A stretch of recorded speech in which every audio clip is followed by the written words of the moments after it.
First ever factory outlet Mukunda jewellery KPHP Kothapet Khammam Somajiguda Hanamkonda. నమస్తే, మీరు చూస్తుంది సుమన్ టీవీ. నేను మీ కీర్తి. నాతో పాటు ప్రముఖ ఆస్ట్రాలజర్ బ్రహ్మశ్రీ నందిపట్ల శ్రీహరి శర్మ గురువు గారు ఉన్నారు.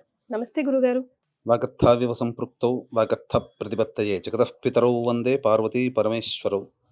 సదాశివ సమారంభాం శంకరాచార్య మధ్యమాం అస్మదాచార్య పర్యంతం వందే గురు పరంపరాం.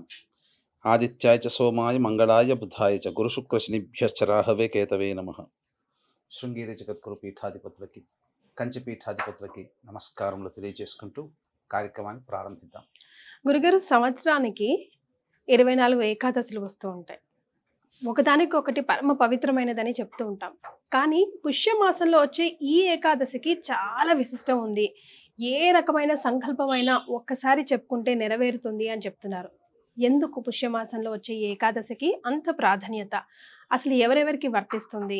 ఎలా సంకల్పం నెరవేర్చుకోవాలనుకుంటున్నారు? పరిహారాలు, మేమేమైనా నియమ నిష్టలతో చేయాల్సిన పనులు ఏమైనా ఉంటే దయచేసి తెలియజేస్తారా? తప్పకుండానమ్మా. ఇప్పుడు ఈ పుష్యమాసంలో శుక్లపక్షంలో వచ్చే ఏకాదశి పుత్రదా ఏకాదశి. అంటే పుష్యమాసంలో వచ్చే ఏకాదశిలకి చాలా ప్రత్యేకత ఉంది. గుర్తుపెట్టుకుంటే ఈ సంబంధించినటువంటి ఏకాదశి పుత్రదా ఏకాదశి. తర్వాత ఈ కృష్ణపక్షంలో వచ్చే ఏకాదశి షట్తిల ఏకాదశి. శక్తిల ఇవి రెండు కూడా మానవుణ్ణి ఉద్ధరించడం కోసమే. కేవలం మానవుని పుణ్యం సంపాదించుకోవడానికి కాదు. మానవుడు ఉద్ధరింపబడేది ఎప్పుడు? తన వంశము, తన తరము ఇంకొక ముందుకు వెళ్ళినప్పుడు. అంటే శుక్లపక్షంలో వచ్చే ఏకాదశి వ్రతం ఆచరించడం ద్వారా సంతానం కలుగుతుంది. సంతానం కలిగితే ఉద్ధరింపబడతాడు కదా. తర్వాత పితృదేవతల్ని కూడా ఉద్ధరించేది ఈ యొక్క ఏకాదశి. మనకున్నటువంటి అనేక ఏకాదశులలో పితృదేవతల యొక్క అనుగ్రహాన్ని ప్రసాదించే ఏకాదశి ఇది ఒక్కటి మాత్రమే. అంటే మనకేమో ఇది పుష్యమాసం, కానీ నార్త్ సైడ్ వాళ్ళకందరికీ ఆల్రెడీ మాఘమాసం ప్రారంభమైంది, పౌర్ణమితోనే ప్రారంభమైంది. అక్కడ వాళ్ళకి మాఘమాసం కింద లెక్క. మనకేమో దక్షిణ దేశం ప్రాంతానికి ఇది పుష్యమాసం, ఎందుకంటే అమావాస్యతో మనకు ఎండ్ అవుతుంది. కానీ నార్త్ సైడ్ ఆ కాశీ కానీ ఢిల్లీ కానీ బెంగాల్ కానీ ఇటువంటి వాళ్ళకి ఏంటంటే పౌర్ణమితో ఎండ్ అవుతుంది మాసం, మనకు అమావాస్యతో ఎండ్ అవుతుంది. కాబట్టి ఇది మనకు పుష్యమాసం అవుతుంది, అక్కడ వాళ్ళకి మాఘమాసం అవుతుంది. కాబట్టి ఇందులో విశేషత ఏంటంటే చాలా మంది పెళ్లిళ్ళు కాక ఇబ్బంది పడేటువంటి వాళ్ళు కానీ, అలాగే ఎన్నో కష్టాలు అనుభవిస్తుంటారు. ఆ కష్టాలకి ఒక ఎండ్ అంటూ ఉండదు. అటువంటి వాళ్ళకి కానీ ముఖ్యంగా పితృదేవతలని తరింప చేయడం. ఎందుకంటే మోక్షాన్ని ప్రసాదించాలి అంటే నారాయణుడు మాత్రమే అర్హుడు. ఈశ్వరుడు ప్రసాదిస్తాడు మోక్షము, కానీ మోక్షకారకుడు నారాయణుడు. కాబట్టి ఈ రోజున పితృదేవతల యొక్క అనుగ్రహం కోసం, పితృదేవతలకి స్వర్గాధిపత్యం రావడం కోసం ఇక్కడ ఉన్నటువంటి ఆ సంతానము కొన్ని నియమాలని పాటించాలి. గురుగారు, ముఖ్యంగా సంతానం కోసం ఎంతైతే పాటు పడుతున్నామో సత్సంతానం కోసం కూడా అంతే ఇబ్బందులు పడుతూ ఉన్నారు గురుగారు. సో వాళ్ళకు కూడా ఉపయోగపడుతుంది? తప్పకుండా ఇది ఉపయోగపడుతుంది. పితృదేవతల ఆశీర్వచనంతో సత్సంతానం లభిస్తుంది. అంటే షట్తిల ఏకాదశి అంటే ఆ నువ్వులని 6 రకాలుగా ఈ రోజున ఉపయోగించుకోవాలి. షట్తిల అంటే 6 రకాల నువ్వులు. తిల్ అంటే నువ్వులు కదా గురుగారు హిందీలో. ఈ నువ్వులని 6 విధాలుగా మానవుడు ఉపయోగించాలి ఏకాదశి రోజున. అసలు చాలా మందికి అమ్మ కీర్తి ఈ ఏకాదశి వ్రతాన్ని ఎలా ఆచరించాలో చాలా మందికి తెలియదు. ఏకాదశి రోజున మాత్రం ఉంటారు. అసలు ఏకాదశి వ్రతాన్ని ఎలా ఆచరించాలంటే దశమి రోజు రాత్రి ముందు, ఏకాదశి ముందు దశమి కదా, ఆ రాత్రి ఎటువంటి ఆహారం తీసుకోకుండా నిరాహారంగా ఉండాలి. పాలు, పండ్లు, ఇతర పదార్థాలు తీసుకోవచ్చు, కానీ వండిన భోజనము పనికిరాదు, దాంపత్యము పనికిరాదు. దశమి రోజు రాత్రి. తర్వాత తెల్లవారు ఎలాగో ఏకాదశి వస్తుంది కదా, ఆ ఏకాదశి రోజున ఉదయాన్నే లేచి 6 రకాలైనటువంటి నువ్వులని 6 రకాలుగా వినియోగించుకోవాలి. ఏకాదశి రోజున చాలా మందికి తెలిసిందే ఎటువంటి భోజనము ఆచరించరు. కానీ ఈ రోజున నీటిలో నువ్వులు నానబెట్టి ఉన్నటువంటి వాటి నీటిని తాగాలి. మొట్టమొదలుగానే స్నానం చేసే విధానం ఎలా ఉంటుందంటేనమ్మా, తిలల్ని బకెట్లో నీళ్లు పోసుకుంటారు కదా, ఆ నీళ్లలో నల్ల నువ్వులు వేసి ఆ నీళ్లతో స్నానం, అంటే శరీరం నుంచి ఆ నల్ల నువ్వులు జారు వాడాలి. లేదు అందరూ షవర్లో పెట్టుకుంటారు. కొన్ని నీళ్ళలు తల మీద వేసుకొని షవర్ మీద స్నానం చేసిన ఆ యొక్క శరీరం నిండా తిలలు ఇలా ఉండాలి. చిల్లలు అంటే ఆ, నువ్వులు. ఆ. ఎస్. తర్వాత స్నానం చేసిన తర్వాత శుచి అయిన తర్వాత నువ్వులు పిండిని ఒంటికి రాసుకోవాలి ఆ రోజు, ఓ, స్నానం చేసిన తర్వాత. స్నానం చేసిన తర్వాత. ఓకే. ఇది రెండవది, ఆ విధంగా ఉండాలి.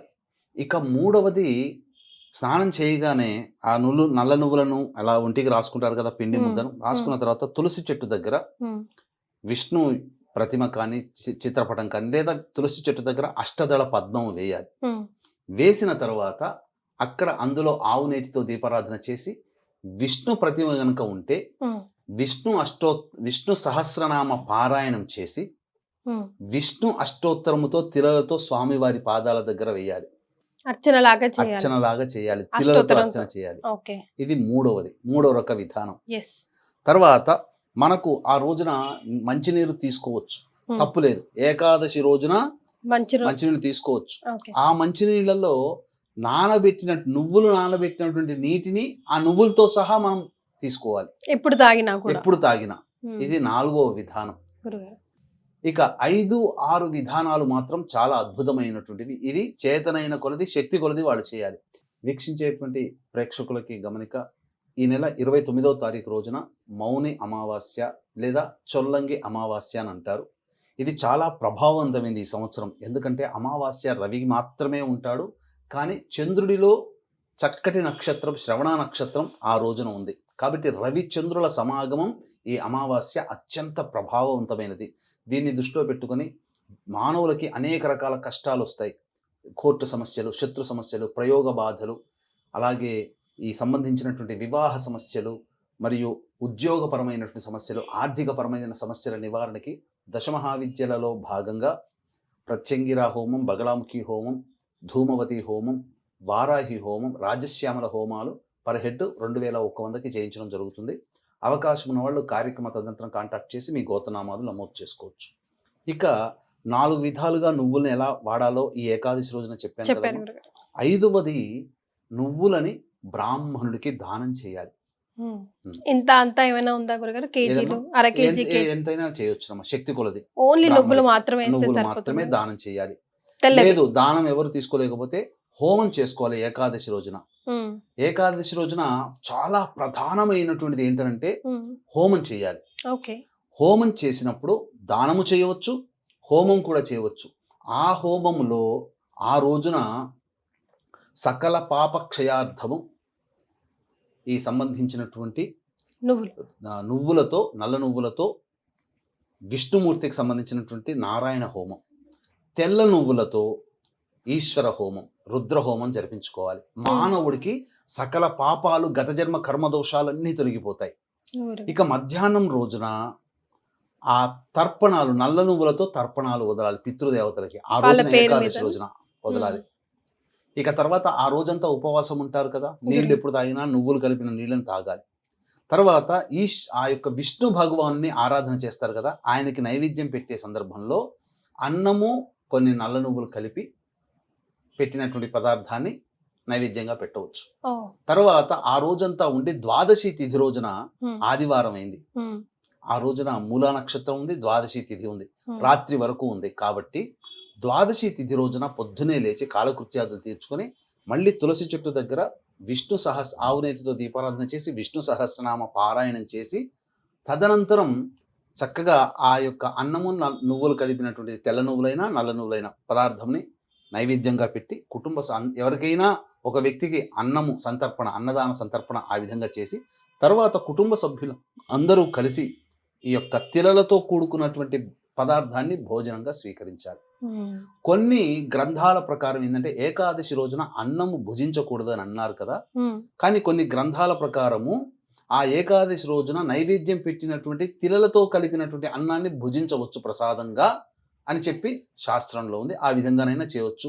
లేదు ఆ రోజు ఏమీ కఠినంగా ఉపవాసం ఉంటామండి అన్నవాళ్ళు ద్వాదశి రోజున ఈ యొక్క వ్రత ఉద్యాపన చేసి అప్పుడు ఆ విధంగా గనక మానవుడు ఉన్నట్లయితే అద్భుతమైనటువంటి శక్తిల ఏకాదశి. ప్రపంచంలో అందరూ కూడా అన్ని కష్టాలు తొలగిపోయే ఏకాదశి ఇది ఒక్కటేనమ్మా. పితృదేవతలు తరించే ఏకాదశి. కాబట్టి వీక్షించేటువంటి ప్రేక్షకుల్లో మహిళలు ఎంతో మంది ఉన్నారు. మీ భర్తల చేత, భర్తలు కోల్పోయిన వాళ్ళు మీ పిల్లల చేత, ఖచ్చితంగా ఈ శక్తిల ఏకాదశి రోజున పితృదేవతల యొక్క అనుగ్రహం కోసం తర్పణాది కార్యక్రమాలు మీ పిల్లల చేత, లేదా భర్త లేకపోతే మీ పిల్లల చేత, భర్త ఉంటే మామగారు ఉంటే మామగారి చేత, మామగారు లేకపోతే భర్త భర్త. చేత ఖచ్చితంగా ఈ రోజున ఆ నియమాల్ని పాటిస్తూ తర్పణాది కార్యక్రమాలు వదిలించండి. తప్పకుండా మీరు ఎన్ని కష్టాలున్నా ఆ కష్టాలు ఈ యొక్క శక్తుల ఏకాదశి తర్వాత తొలగిపోయి మీరు ఆనందంగా మీ యొక్క సంకల్పం నెరవేరుతుంది. ఇది పితృదేవతలకి సంబంధించినటువంటి శక్తుల ఏకాదశి. ఈ రోజున ఈ విధంగా ఆచరించడం ద్వారా మీ కుటుంబంలో పెళ్ళిళ్ళు కావలసినటువంటి అబ్బాయిలు అమ్మాయిలు ఎవరైతే ఉన్నారో వాళ్ళకి ఖచ్చితంగా వివాహం అవుతుంది. అలాగే సంతానం కలగనటువంటి దంపతులు ఉంటారు కదా, మీ కోడళ్ళకి, కొడుకుకి, అల్లుడికి, కూతురికి ఖచ్చితంగా సత్సంతానం లభిస్తుంది. ఎందుకంటే ఇది పితృ ఏకాదశి అని అంటారు దీన్ని.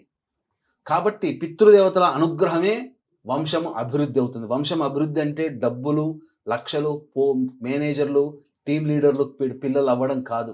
ఆ వంశాభివృద్ధి అంటే మీ కడుపున పుట్టిన సంతానానికి మళ్ళీ వాళ్ళకు ఒక సంతానం పుట్టడం అనేటువంటిది వంశాభివృద్ధి. కాబట్టి వంశాభివృద్ధి ఈ యొక్క ఏకాదశి తిథిని ఆచరించడం ద్వారా విష్ణు యొక్క అనుగ్రహము, పితృదేవతల అనుగ్రహంతో మీ పిల్లలకి చక్కటి సత్సంతానం కలుగుతుంది, వంశాభివృద్ధి అవుతుంది అని. అట్లాగే వంశం అభివృద్ధి కావాలంటే పిల్లలకి పెళ్ళిళ్ళు కావాలి, కాబట్టి ఖచ్చితంగా పెళ్ళిళ్ళు అయి తీరుతుంది అని చెప్పడంలో ఏమాత్రం సందేహం లేదు. రైట్. గురుగారు చెప్పింది విన్నారు కదా. ఎన్నో పండుగలు పర్వదినాలు వస్తూ ఉంటాయి, వెళ్తూ ఉంటాయి. కానీ గురుగారు చెప్పినట్టుగా మానవుల్ని ఉద్ధరించడానికి వచ్చే ఇలాంటి షట్ల ఏకాదశి లాంటి రోజులు అతి కొద్దిగా వస్తాయి కాబట్టి వీటిని సంపూర్ణంగా మనం అందరం సద్వినియోగం చేసుకోవాలి. చాలా సంతోషం గురుగారు, ధన్యవాదాలు. సర్వం శ్రీ ఉమామహేశ్వర పరబ్రహ్మార్పణమస్తు.